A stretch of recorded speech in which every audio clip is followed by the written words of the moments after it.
everyone, and welcome back to our channel. This is Cheryl with CNC Are We There Yet?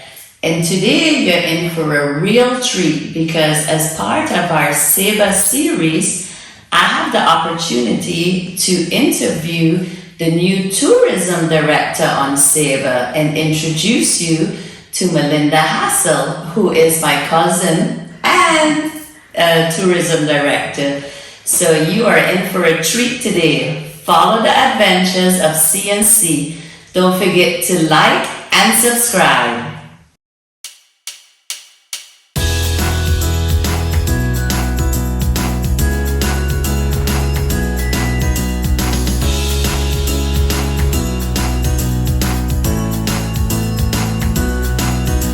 I'm taking my chances along with my dreams.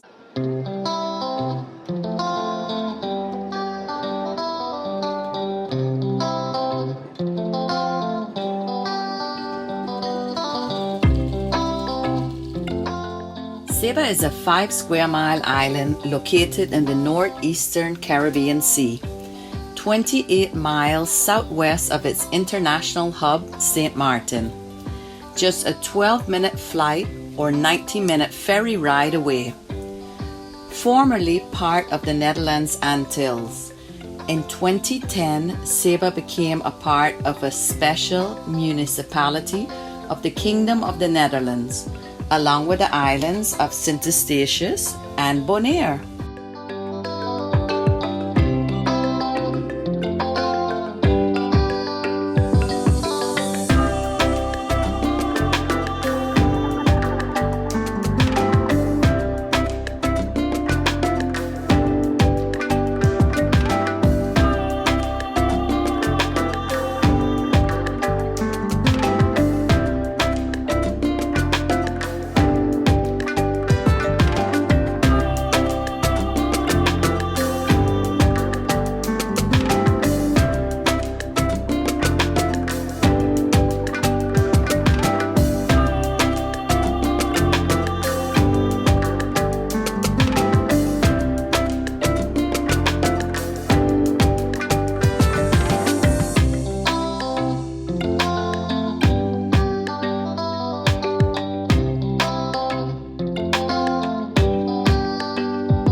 So Melinda, I'd like you to share with us today how this opportunity became available to you.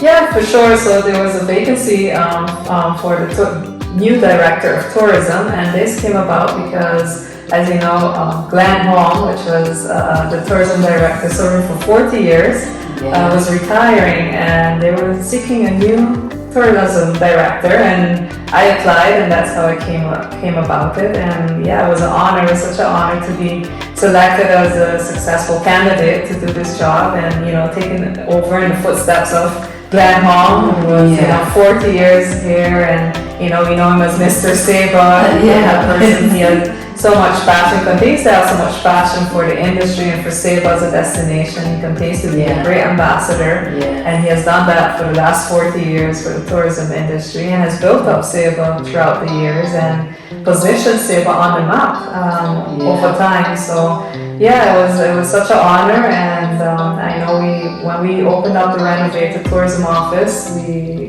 named the meeting room as the Glenn Hong Conference Room. So this is the Glenn Hong Conference Room in honor of him. And it was a beautiful ceremony for both his retirement, the renovated office, and my introduction to the tourism industry. And it has been a wonderful transition. And that's wonderful. I look up to Glenn a lot because throughout, even when I grew up, seeing Glenn at the tourism office, it was truly an inspiration. And I always saw Glenn at trade shows, or if I was at a trade show and I talked about Saba, everyone would be like, oh, Glenn Hong. So it's people in the industry that have known him, and like I said, it was truly an honor when I got to hear that I would be the candidate of choice and that I would follow his footsteps. That has been truly yeah, a wonderful experience. That is wonderful. You're right, Glenn and Saba go together. Yeah. Mr. Saba. Mr. Saba. Yeah, it's my brother-in-law, but Glenn is like a brother to me and will always be. So I'm super happy for you that you have this opportunity to be the face of Saba now too. It's been a wonderful opportunity, and I look forward to continue to position Saba in the international market, and do a lot for our community also. So I'd like you to tell us a little bit your background in tourism and your transition into Saba Tourism Department. Yeah, for sure. So I have over 12 years now in the tourism industry, in the tourism sector. I went to school in Aruba. I was born in Aruba, but I came here when I was 1 year old and lived till I was 12 in Saba. And at that time, my father and my grandparents are from Saba, so I have my roots here in Saba. So I left Saba when I was 12, went to Aruba. And I was in Aruba, of course, tourism and hospitality is something very big in the Aruba community. So there's where my passion came about for tourism, and that's why then I chose a career in tourism. I went on to the Netherlands, studied and specialized myself in tourism marketing and consultancy. And then when I finished school, I went back to Aruba. I started my career in tourism, so I went with and started working with tour operators. I did my internship with Aruba Ports Authority, so learned a lot about cruising industry. And then I worked in the airline industry in Aruba. Wow. And as I was working in the airline industry, I got an opportunity to join the tourism board of Bonaire. And there's where I went on and started, I became marketing manager in Bonaire. And I stayed 6 years in the island of Bonaire for the tourism board. And there's where my passion was always to work for tourism boards and to help destinations in development. That was something that I always loved and have loved. And after 6 years, I said, I want something else, another challenge. And during my 6 years, I must say I was invited to Saba for a conference in 2018, and I came to Saba, and there's a tourism conference. I came to represent Bonaire, and I always wanted to come back to Saba to work in the tourism industry. And at that time, it was amazing to come back for a week. It had been a long time that I hadn't been to Saba. That was a treat. And so that was nice. And then at that time, not cutting you off, I heard you were setting your intentions to come back. Right? Yeah, everyone knew, that I always loved Saba, and I would have wanted to come back at a certain point in my career. But it was good to get that career experience in other destinations, such as Bonaire. Yeah. After Bonaire, I went back to Aruba and I worked for the Aruba Hotel and Tourism Association. So I went from public to private sector then. So I learned the private sector part of the business. And as I was working in the Aruba Hotel and Tourism Association, of course, the pandemic came by. And there was an opportunity in Dominica to work in the tourism board of Dominica as marketing manager. And I applied, and I took that adventure and went on to Dominica. You went to Dominica as well? I went to Dominica. I worked there for almost 8 months for the Discover Dominica Authority. And it was a great learning experience also. Dominica is the island of the rivers. The rivers, the nature island. The nature island, yeah. So it was nice to have that nature and that kind of niche that's similar to Saba also, but just on a bigger scale. Yeah. And as I was working there, the vacancy was posted that they were looking for a director of tourism for the Saba Tourism Bureau. And I applied, and here I am. So that's my background a bit in tourism. So it was good through my previous experience working in tourism boards in different destinations that I can now apply some of my knowledge and experiences to Saba Tourist Bureau. Yeah. I must say that the smaller the island, the more challenging it is, but that's always the nice part of it. There's lots to do, and it's different times now in the tourism industry. Consumers' behavior has changed, travel patterns have changed, so many destinations have had to start from scratch from all they have built up throughout the years, they have to start from scratch. Even popular destinations. Travel pretty much stopped because of COVID. Yeah, so it's challenging times. You can do a lot of things, but sometimes it just doesn't work out because it's the consumer that decides when they want to travel, if they're ready to travel. And COVID has changed a lot of things in the industry. Yeah. For myself, traveling here a few weeks ago, it took me like 5 days because not only COVID, canceled flights because of winter storms and so you have to be definitely determined to get to your destination to keep pursuing it, you know. So hopefully travel restrictions will be lifted soon. So travel restrictions for sure play a major role, and also confidence. You know, do I want to still travel at this moment? You know, if I'm not boosted yet. You know, all those things come along with traveling right now, and also the destination such as the Caribbean is also competing against domestic travel in the US, so a lot of people choosing to stay in the country or just discover their own cities. So now you're competing with more destinations and cities. So because of all of this, you know, But the beauty is that once you get past the whole COVID restrictions and you get to Saba, it's like almost COVID free. Exactly. Right? It's like, I don't even remember COVID until somebody mentions it or something. So you can be so free here. And you're out in nature, and you know it's easy to be 6 feet apart and whatever it is. But the whole COVID thing is very organized as well. I mean, with the EHAS, this was like the easiest thing for us in our travel was to get the EHAS to Saba approved, and the testing and everything here was like 1, 2, 3. It was it's going well. So everything, like you said, it's a great destination to get away from it all. The nature, you know, not thinking of it, it's not present so much in your face like other destinations. And once you get here, you're free. You're free to enjoy the destination. And of course, my heart will always be in Saba because it's my home. But even if it wasn't my home, you know, my husband loves it. You know, the first time I brought him here, I had told him so much about, you know, landing at the airport. You know, I had made it more than it was. We landed. He was like, "It was just fine."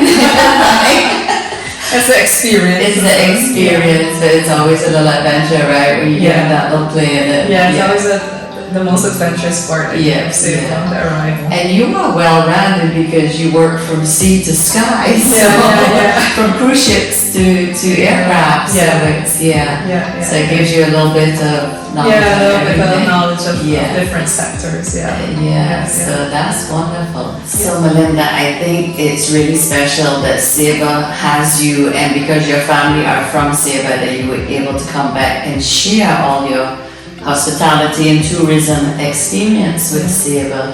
And I know everything is kind of like in a holding pattern because of COVID, but what is the tourism department plans for promoting Saba, like moving forward, and for you to be able to promote Saba moving forward? I think one of the things that we identified is that strategically we need something more like a plan for the next 5 years, because things have changed and because we want to see, and the competition is very fierce out there.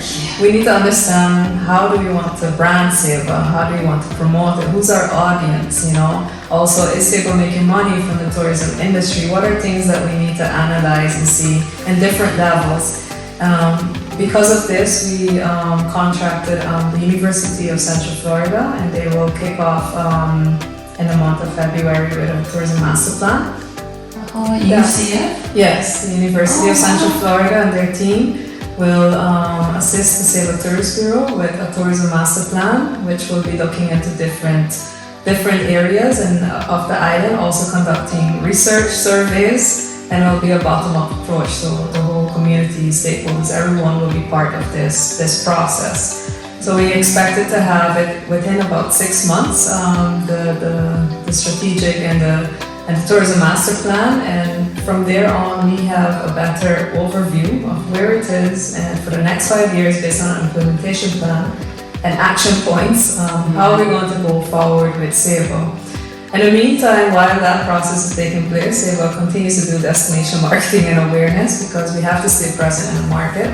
Our source markets remains North America, Canada, regional, which is St. Martin, St. Bart's, and now with the Makana, working closely with Stacia, St. Kitts, and the other area will be the Dutch market. But the more prominent market remains the US. We get a lot of divers, a lot of hikers, so it remains the most important market for Saba. So that means we continue to do destination marketing awareness.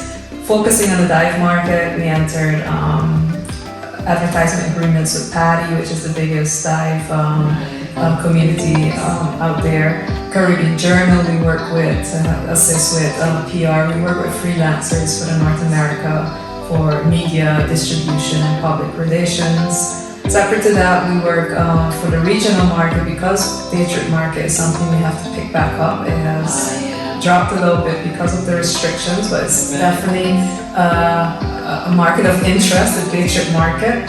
And for that, it gives us a good opportunity and it builds people to become ambassadors for Saba.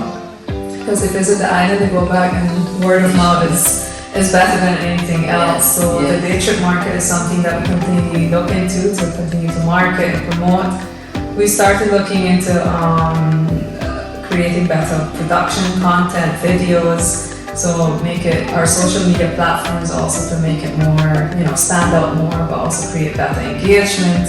So we're growing our social media platforms also. That's something we use a lot, and we're looking into some events for 2022 that we couldn't do in 2021. But for example, last year for the first time we organized the Wahoo Food Fest during Wahoo season. So our restaurants participated with Wahoo inspired dishes. So we're looking into this year to see certain other events in the arts and crafts community to create like pop-up events. We're looking into other, we had Tourism Week where we do guided hiking tours. So we're looking also into doing together with our inter-island partnerships, with the St. Martin Tourism Board, the Stacia Tourism Board, and Saba, we can do a lot together. And that is sharing of press trips, fan trips, and also perhaps certain events such as perhaps a dive festival between the 3 islands or the 2 islands now with the Makana Ferry. So there's different things on chart for this year. Besides, while we're working on the tourism master plan, we continue to do marketing and awareness on the other part, yes. Because master plan will take a little bit time, so in between. Exactly. In between, we have to remain, continue to be visual out there. And you all host the triathlon, which has become really popular too, right? Yeah, so there's a separate group on island that organizes the sea to scenery, the triathlon. So the sports tourism is also something we see very popular. The 5 km walks from the busy bee, those are very popular here on island. So we see sports tourism is also something popular. We have in October also the Sea to Learn, which is the environmental learning activity here on Saba during the month of October. So that also creates a lot of interest for the island. We bring, the group brings professors in different backgrounds and speciality of different areas of interest. So they come down and they give speeches and they present it every night. There's a venue, and the next day you go on the field and you really see and learn about the bigger. Yeah. That's wonderful. So then we got private groups that organizes, like I said, sports tourism and environmental learning activities. So it sounds like you have stuff all year round. All year round, we continue, but always maintaining an eye on what's happening internationally, because what happens internationally also affects us. And we have to be smart also in seeing our resources that we allocate it properly. And if things are, slowing down, St. Martin plays a major role for us as the main hub. So if things slow down there and, if there's changes in flight schedules or ferry schedules, so those are things we have to keep monitoring, and based on that we adjust and align. But that's something that since COVID, a lot of tourism boards have had to do that.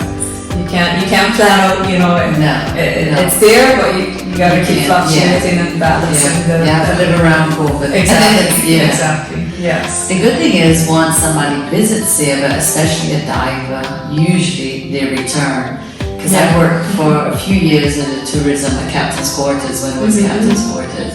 And when our dive groups would leave, they would book for the following year. Yeah. And the dive group would fill the hotel, of course, with 10, 12 rooms, you know, at a time.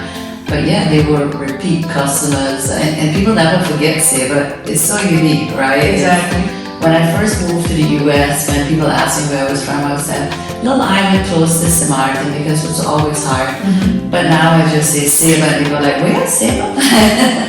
And it's a small world because when I was traveling on my road trip, I was in Asheville, North Carolina, and I had on a Saba shirt. And there was a young man working in the RV park, and he said, Saba, do you even know what Saba is? Is this little tiny island in the Caribbean that nobody's ever heard of?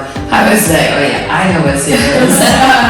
And it turns out he had been to Saba with his professor when his professor used to bring groups here. In fact, I met her on the island, Jennifer Ran. So she's a part-time resident on Saba. So everybody, once they come to Saba, you never forget Saba, and everybody is an ambassador. Yeah, right? Especially now, you know, with medical school being here, they bring their families. We got the new Maury Reef, the lab that is now opening in Fort Bay. So that also helps. That's with Wageningen University. So a lot of research is happening on that side. You know, so it brings a different crowd also for those types of things. Yeah, we got, you know, there's certain things we're going to, the Saba Conservation Foundation will be opening up the botanical garden later this year. So all that adds to our product offering. So those are things that are happening that will be opening. We also have the upcoming hotel that probably will open later this year. So that helps us also with our room inventory. Because our dive, like you said, the dive groups come and they book quite a lot of rooms. And our supply right now is limited. We don't have that much rooms. So our island is constantly full. So there is tourism on island. Mostly divers, hikers, and people that come for relaxation. It's a great place to relax. And although the island is so small, the weather can change so quickly from one side of the island, you're in the mountain, the cloud is around the mountain.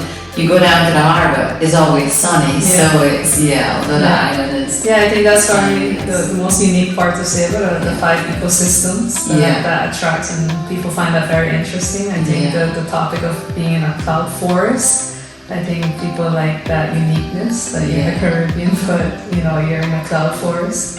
So people think of Caribbean as white sandy beaches, and palm trees, and Saba is just different. That's something we promoted also as something, a different island.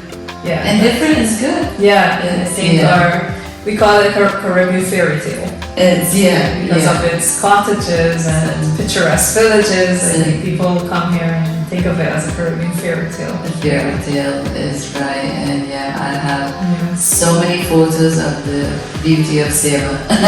The cottages, you can't take a bad picture in Saba. And there's a view everywhere. So it's totally gorgeous. So is there anything else you would like to share with us? Or I'm very grateful that you took this time to share your background and future plans. For me, thank you. It's a great opportunity, and thank you for this interview. And I could have shared a little bit more of what the Saba Tourist Bureau has in its plans, and I think for the future, I think Saba is going to be doing great. I think the intention also is that we remain unique and unspoiled, like you say. You know, many destinations have gone over time the wrong path and did too much, and now they regret they can't turn back that. And I think Saba still offers that and still can protect that. And I think that's something where, as a community and stakeholders, we all align in that. So it remains the unspoiled queen.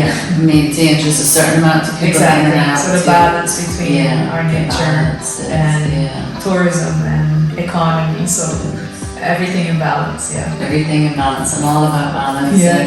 And our goal is to reach people that don't know about Saba yet, people that know, to tell them a little bit more, and share our Saba series. So we are very appreciative that you share this. Thank you, and I look forward to welcoming you to Saba. Come and enjoy the on-spot queen. We'll be back. Thank you. Thank you.